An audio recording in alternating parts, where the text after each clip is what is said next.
Muy bienvenidos, queridos hermanos, a este su programa Compartiendo la Palabra. Soy el Padre José Luis Rico de la Parroquia de Nuestra Señora de los Dolores de Parlier, California, y estamos celebrando el sexto domingo de la Pascua. Y para esta ocasión me acompaña Emma. Emma, bienvenida, ¿cómo está? Muy bien, gracias. Muy Con bien. Mucho gusto de estar aquí. Disfrutando el clima, climas agradables, Muy bonitos. bonito, y todo gracias eso. a Dios. Muy sí. bien. Para este día, bueno, estamos en el sexto domingo de la Pascua, pero también Emma, compartir y compartir con el público también que pues estamos preparándonos para la ordenación de nuestro diácono Gonzalo Siller, que Dios mediante dentro de 8 días, sábado 27, será ordenado sacerdote en la parroquia de Limor, en una parroquia nueva. No sé dónde, nomás sé que es en Limor, porque creo que la salida es por la 18 a la izquierda, a la derecha, y ya no puedo darles más información porque no sé la dirección, pero es en la parroquia nueva en Limor, California, y serán ordenados 3, juntamente con Gonzalo, otros 2. Entonces, pues estamos motivados, Emma. Y con mucho gusto y con mucha alegría, Padre, porque conozco bien a Gonzalo y me imagino cómo ha de estar ahorita con ansias ya de que se llegue ese día. Todos, sí. Y es una motivación para la diócesis, es una motivación para la parroquia, es una motivación para toda la comunidad, la familia, exactamente, porque es un momento para el cual se ha estado pues preparando muchísimo tiempo. Y más que nada que me lo robé de México, a ver si no me reclaman, ¿no? De Monterrey. Les digo que los de Monterrey yo creo que no son tan codos, porque sí me lo soltaron para acá. Oh, Padre, pero me imagino en su mamá, como madre, como mamá, sí. El orgullo y la alegría de tener un hijo sacerdote. Sí, cuando vinieron a la ordenación de diácono, no los conocí. Bueno, los conocí cuando fue el aniversario de mis papás, porque nos acompañaron allá para Zacatecas, y fue donde tuve el gusto de conocerlos personalmente. Y ya ahora que conviví un poquito más con los papás de él, parte de sus hermanos, cuando vinieron a la ordenación de diácono. A mí también me tocó en la celebración, sí. En la recepción que tuvieron tan bonita en Parlier, me tocó conocer a sus papás. Entonces, ahora para este acontecimiento que es importantísimo, su ordenación sacerdotal, entonces estamos trabajando, nos pone a trabajar, pero vale la pena. Vale la pena, y recordarles que su ordenación es el siguiente sábado 27, y su canta misa, su primer misa como sacerdote ya, será el día siguiente allí en Parlier, en el City Hall, a la 1 de la tarde. Posteriormente una recepción y un convivio con toda la comunidad. Están cordialmente invitados, así es de que nos preparamos con mucha emoción, con mucho entusiasmo, y bueno, pues con esta alegría y esta emoción vamos a darle continuidad a las lecturas de este fin de semana. Recuerden, sexto domingo de la Pascua, y la primera lectura para este domingo es tomada de Hechos de los Apóstoles, capítulo 8, versículos del 8 al 5 y del 14 al 17. En aquellos días, Felipe bajó a la ciudad de Samaria y predicaba allí a Cristo. La multitud escuchaba con atención lo que decía Felipe, porque habían oído hablar de los milagros que hacía y los estaban viendo. De muchos poseídos salían espíritus inmundos, lanzando gritos, y muchos paralíticos y lisiados quedaban curados. Esto despertó gran alegría en aquella ciudad. Cuando los apóstoles que estaban en Jerusalén se enteraron de que Samaria había recibido la palabra de Dios, enviaron allá a Pedro y a Juan. Estos, al llegar, oraron por los que se habían convertido para que recibieran al Espíritu Santo, porque aún no lo habían recibido y solamente habían sido bautizados en el nombre del Señor Jesús. Entonces Pedro y Juan impusieron las manos sobre ellos y ellos recibieron al Espíritu Santo. Palabra de Dios. Te alabamos, Señor. Emma, en esta primera lectura, ya cada uno de los apóstoles está empezando estamos leyendo cómo ya cada uno de los apóstoles, por lado diferente, están empezando a trabajar, están comenzando la misión para la cual fueron preparados durante los 3 años de nuestro Señor Jesucristo. Yo el grupo de los apóstoles siempre le llamo el primer seminario, porque en sí fue el primer seminario que nuestro Señor fundó y los preparó, y posteriormente ya acabamos de escuchar cómo salen y ya están trabajando, y es lo que yo les digo a mis seminaristas, hablando retomando el tema otra vez de Gonzalo y de Walter, les digo, cuando ya se ordenen, no crean que se van a ordenar para tenerlos en una vitrina ahí de adorno, no, se van a ordenar, prepárense porque hay mucho trabajo. Hay mucha necesidad, y hoy precisamente en la primera lectura, Hechos de los Apóstoles, escuchamos cómo ya los apóstoles inmediatamente se ponen a trabajar, en una misión para la cual fueron preparados. Y escuchábamos las semanas anteriores de cómo los apóstoles prepararon a diáconos. Y en esta lectura estamos hablando principalmente del diácono Felipe. Y Esteban y Felipe fueron dos de los 7 que fueron ordenados. Sí. Esteban había muerto, ¿verdad? Sí. Fue mártir. Sí. Y luego ya los apóstoles, cómo los enseñaron, cómo los dirigieron, cómo los enviaron.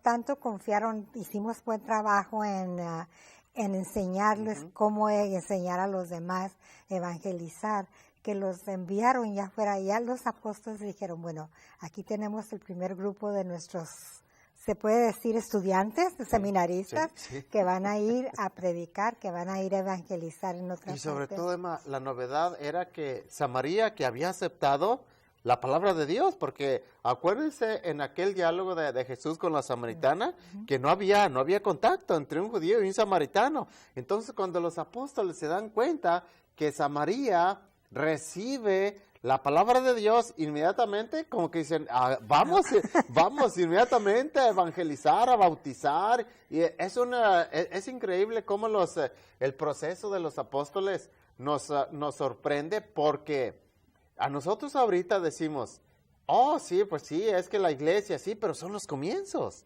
son los meros comienzos de la iglesia, de las primeras comunidades. Inmediatamente cuando se dan cuenta que una comunidad abraza la fe, entonces los apóstoles inmediatamente empiezan a bautizar, empiezan a imponerle las manos y todo eso, no como los conocemos ahorita los sacramentos, porque ahorita ya tenemos una liturgia muy bien estructurada, pero ¿cuántos siglos no han pasado? Lo que estamos escuchando o leímos son los comienzos de las primeras comunidades. Sin embargo, el Espíritu Santo, obviamente, como es su función, ya está trabajando e inspirando y sobre todo iluminando desde los comienzos. Y lo que me llamó la atención, Padre, que claro dice, habían sido bautizados pero no habían recibido el Espíritu.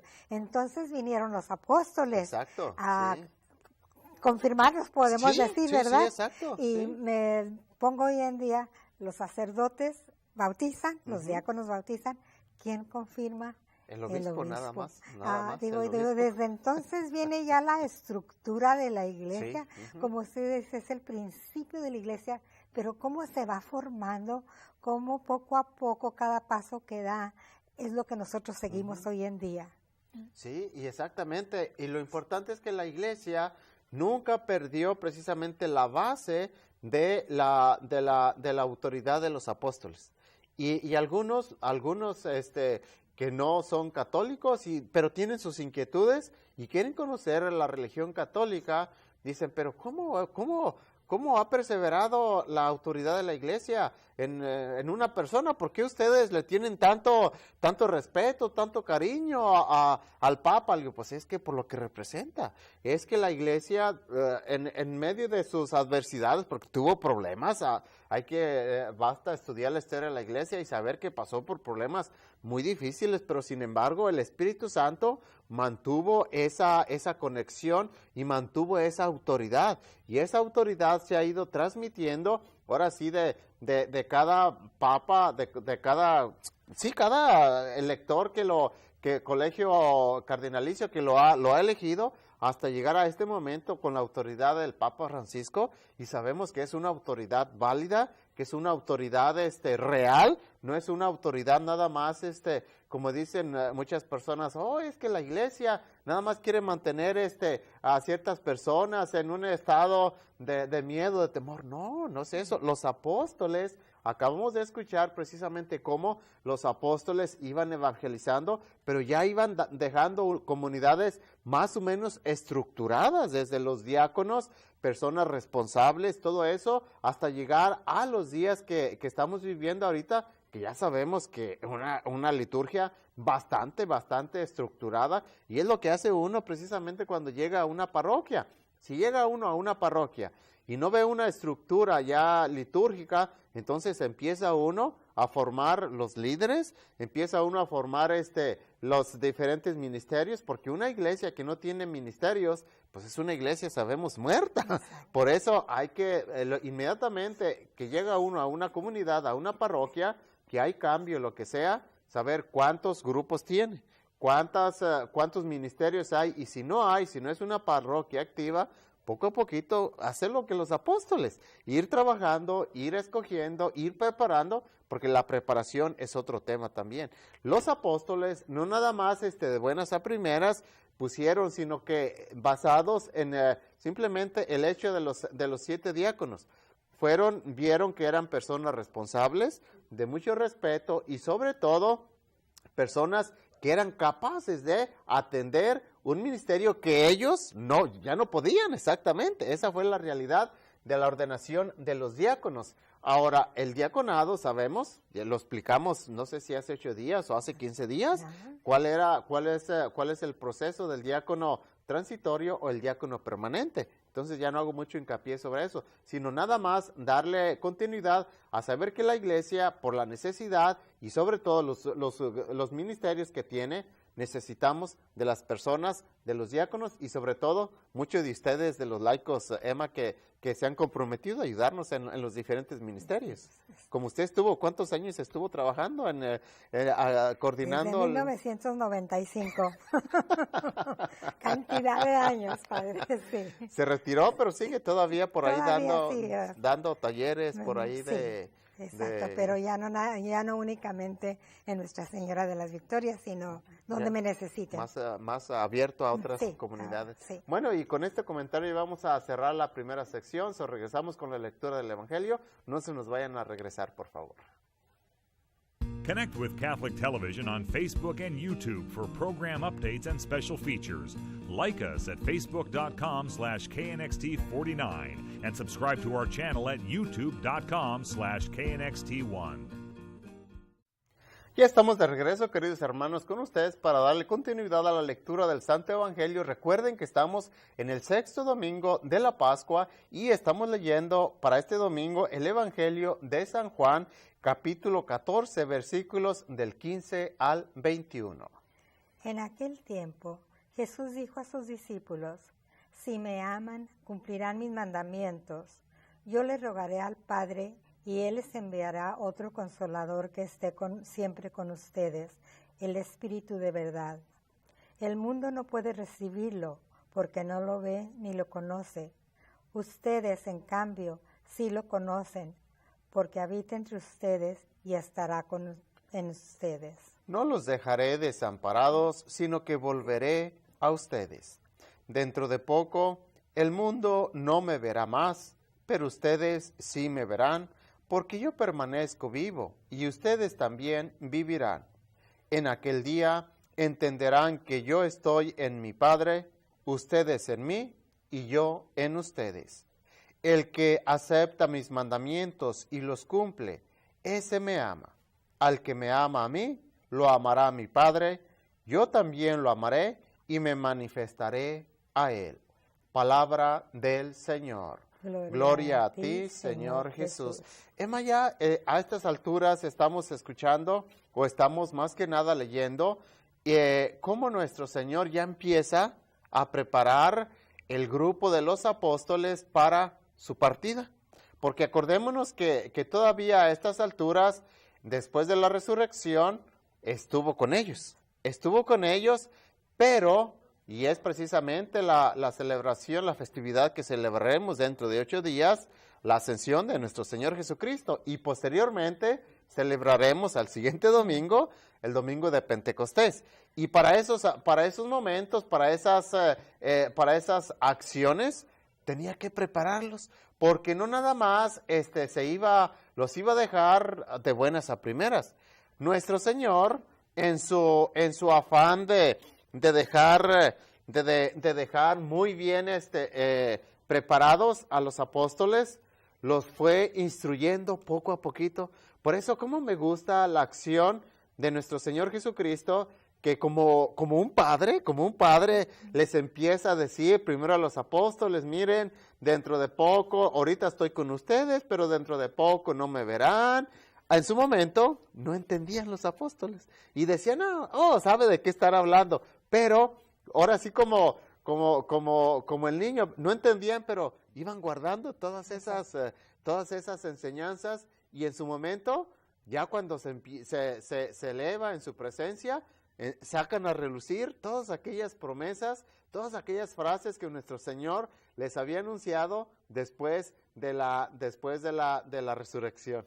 Padre, empezando con la crucifixión y luego la resurrección, y luego estas fiestas que vienen, que son tan trascendentes y tan importantes en la estructura de nuestra iglesia, porque si Cristo no hubiera resucitado, no estaríamos nosotros aquí. San Pablo dice, vana sería nuestra fe. ¿En qué creeríamos? En nada, ¿verdad? Murió y se fue y ahí quedó todo. Sí. No, pero empezamos con la resurrección, luego sigue la ascensión del Señor, pero como usted dice, lo importante que Él tomó tiempo de quedarse con ellos, no dijo, bueno, ya tengo ansias de irme con mi Padre, ya me voy, ¿verdad? Tomó tiempo de cómo ir preparando, sí, y cómo ir enseñando, y cómo dejar listo el camino para que cuando Él ya se fuera, que ya los dejara, ellos siguieran haciendo lo que Él les había pedido que hicieran. Exacto. Y luego, lo que también, algo que me llamó la atención es que aquí dice, les enviará otro consolador, y en algunos evangelios menciona la palabra paráclito, que es abogado defensor, que es lo mismo que el consolador, pero que no nos confundamos que son dos cosas diferentes, es lo mismo, el mismo Espíritu Santo. Sí. Y sobre todo, hoy en el pasaje evangélico, Emma, habla de una comunión entre el Padre y Él. Esa comunión, una comunión íntima, claro, ahorita lo entendemos porque decimos, ya recibimos una evangelización y sabemos que es el misterio, que es otra festividad, que luego precede a todas estas de la Santísima Trinidad, pero habla sobre esa comunicación, esa comunión y esa intimidad entre las tres divinas personas. Como digo, recalco otra vez, los apóstoles tal vez a estas alturas no entendían, pero ya nuestro Señor les iba hablando, les iba dejando ese mensaje de comunión, que sabemos que la palabra comunión significa unión con.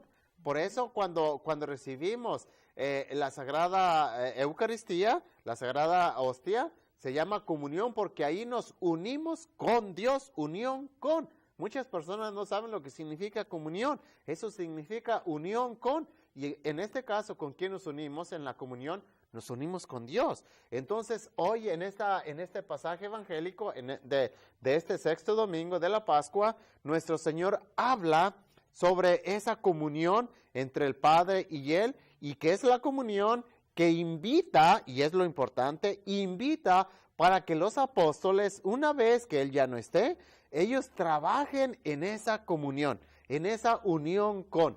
Por eso, la iglesia, si algo distingue a la iglesia católica, es la comunión, la unión. A veces me preguntan, Padre, es bueno que vaya yo a otra religión, me invitan a otra religión, bueno, ¿y qué es lo que te enseñan? Me enseñan que si mi hermano no me hace caso, que no le hable, que si mi hermano le digo, oye, eso no está bien, porque precisamente una de las características de nuestra iglesia es que nos invita a estar en paz con todo el mundo. Una iglesia que te invita a dividir, a separar, pues ahí ya diría uno, no, esta iglesia ya no viene de Dios, ya no es bueno. Y luego cada vez que nosotros rezamos el credo, creemos en la comunión de los santos.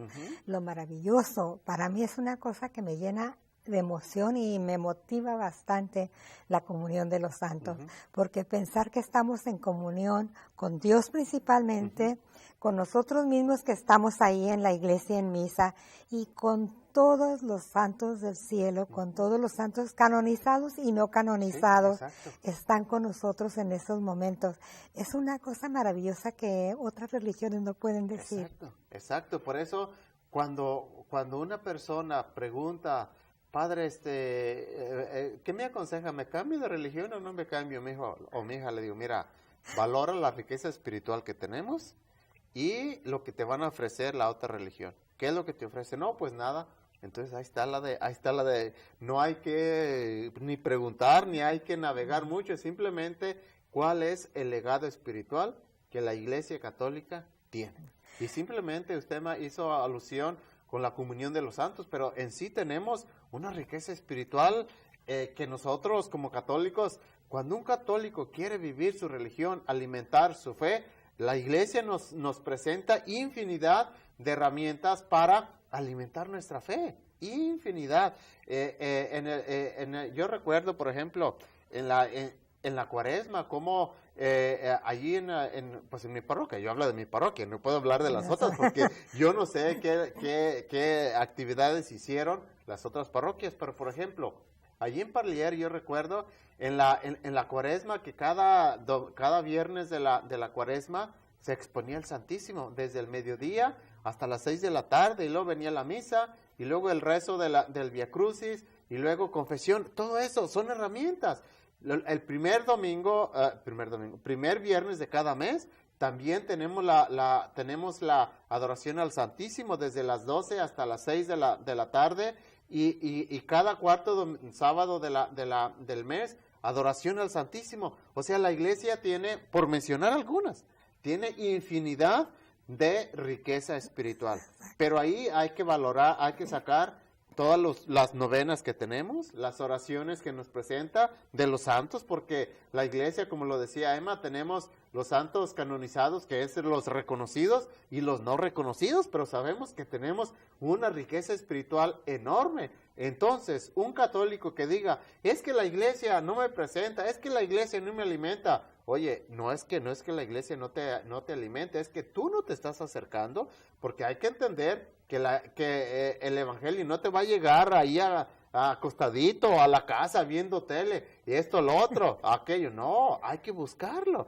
Y la misma palabra de Dios lo dice, el que busca, encuentra, y el que toca una puerta se le abre. Por eso la Iglesia tiene infinidad de riqueza espiritual. Y los apóstoles ya precisamente estamos escuchando, y nuestro Señor cómo ya nos está invitando a vivir en este ambiente de comunión, en un ambiente de paz, pero estar preparados, en este caso, los apóstoles, para lo que posteriormente iban a experimentar, que se iban a quedar solos, pero con esa promesa y con esa perseverancia sabemos del Espíritu Santo, que es la que ha sostenido a la Iglesia a través de todos los siglos.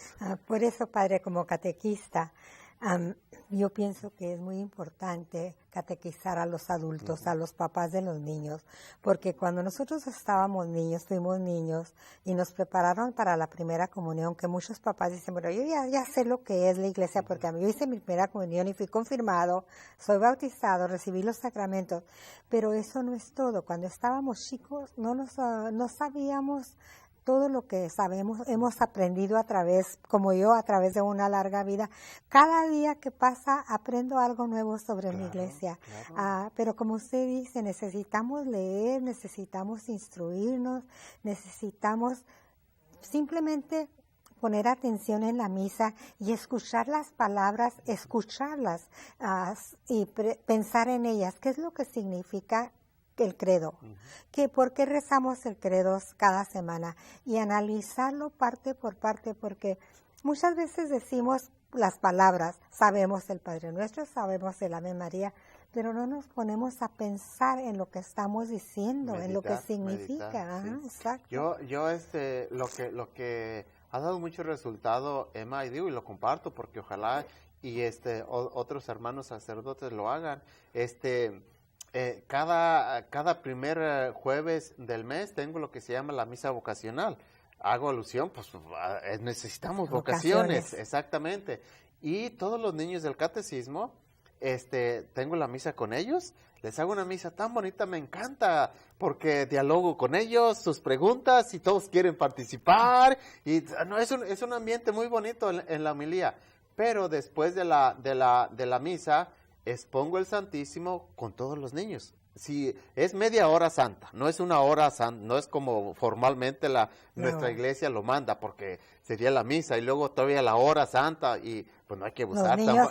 Exactamente. Lo que hago, les hago media hora santa, pero en esa media hora santa, en cada misa, un grupito diferente reza el Santo Rosario y ellos lo van guiando. Entonces, es una manera para que el niño vaya naciendo esa hambre y ese interés de servir a la iglesia. Porque sí, los niños, ellos primero tal vez nunca se han oído hablar en micrófono. Y rezar en público, y se oye que con la vocecita de nervios y todo aquello, pero digo, ese es bueno porque se van dando cuenta que ellos van a ser los que el día de mañana van a estar, les digo yo, el día de mañana alguien de ustedes va a estar ocupando mi lugar, o alguien de ustedes va a estar dándoles, va a estar dando la clase de la catequista, de ahí están haciendo. Entonces todo eso hay que empezar a inculcarles el niño esa necesidad y ese compromiso, y los niños son una esponjita de sabiduría que todos lo están absorbiendo y están aprendiendo. Y de ahí los pasamos, tenemos el grupo de jóvenes y luego el grupo de catecismo para adultos. O sea, es una escuelita, como decía usted, es una escuelita que toda la iglesia tenemos, una preparación. Por eso los apóstoles empezaban con esta costumbre y esta tradición tan bonita de empezar a instruir. Y sobre todo que contamos con la perseverancia y asistencia del Espíritu Santo. Y hablaremos ya del Espíritu Santo en la festividad posterior. Y voy a darle la bendición, y la bendición de Dios Todopoderoso, Padre, Hijo y Espíritu Santo, permanezca para siempre con ustedes. Dios los bendiga y nos vemos pronto.